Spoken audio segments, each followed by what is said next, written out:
আমি গত 18ই জুন বাংলাদেশ সফরে গেলাম 3 সপ্তাহের জন্য এবং এবারে দেশে যাওয়ার অন্যতম প্রধান উদ্দেশ্য ছিল যে প্রবাসীদের ভোটাধিকারের ব্যাপারে একটা জোরালো তৎপরতা চালানো।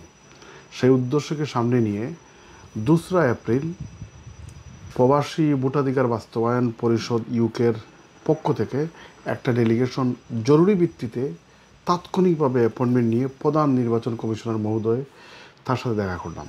প্রায় ঘণ্টাখানেক আলাপ করলাম।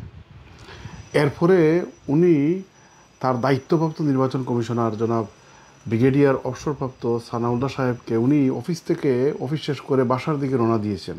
তাকে জরুরি ভিত্তিতে তলব করে আমাদের সাথে আলাপের ব্যবস্থা করে দিলেন। তার সাথে গিয়ে সেখানে আরও 1.5 ঘন্টা আলাপ করলাম। তাদের বক্তব্য শুনলাম, তাদের প্রস্তুতি শুনলাম, কতটুকু এগুচ্ছেন। আমরা আমাদের বক্তব্য তুলে ধরলাম পয়েন্ট বাই পয়েন্ট, তথ্য দিয়ে, উপাত্ত দিয়ে, যুক্তি দিয়ে এবং পৃথিবীর বিভিন্ন দেশের নজির উপস্থাপন করে তাদেরকে বললাম।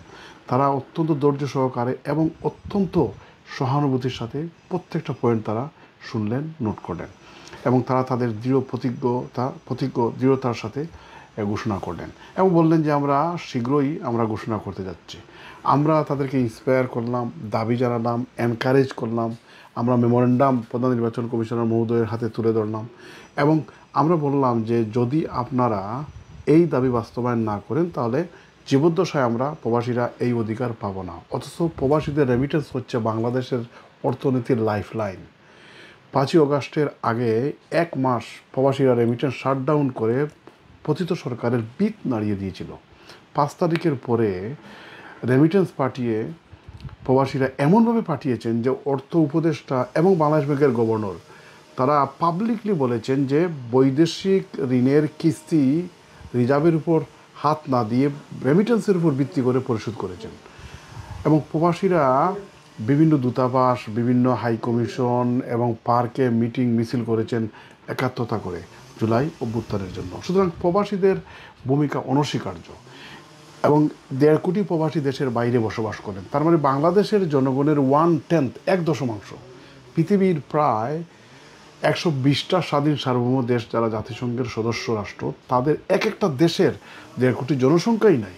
তো এত বিপুল সংখ্যক প্রবাসীদেরকে যারা অর্থনীতির লাইফলাইন, তাদেরকে আপনি বঞ্চিত রেখে পাশ কাটিয়ে বাইপাস করে অবাধ, নিরপেক্ষ আর গ্রহণযোগ্য নির্বাচন হবে কিভাবে? সুতরাং তারা ধৈর্য সহকারে আমাদের কথা শুনেছেন এবং বলছেন না, এবার ইনশাআল্লাহ আমরা প্রবাসীদেরকে ভোটাধিকারের আওতায় নিয়ে আসবো এবং তারা নিশ্চিত করবেন। আমরা আশ্বস্ত হয়েছি এবং আমরা মনে করি আমরা টু দ্য পয়েন্ট রাইট টাইমে রাইট জায়গায় নক করেছি।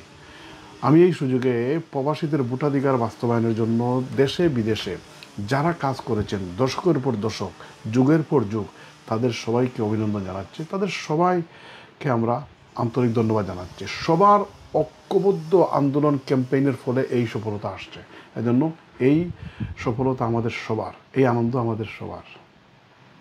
বাংলাদেশিদের ভোটাধিকারের জন্য প্রবাসী বাংলাদেশি ভোটাধিকার আন্দোলনের পক্ষ থেকে গত 30 বছর ধরে আমরা আন্দোলন করে আসছি।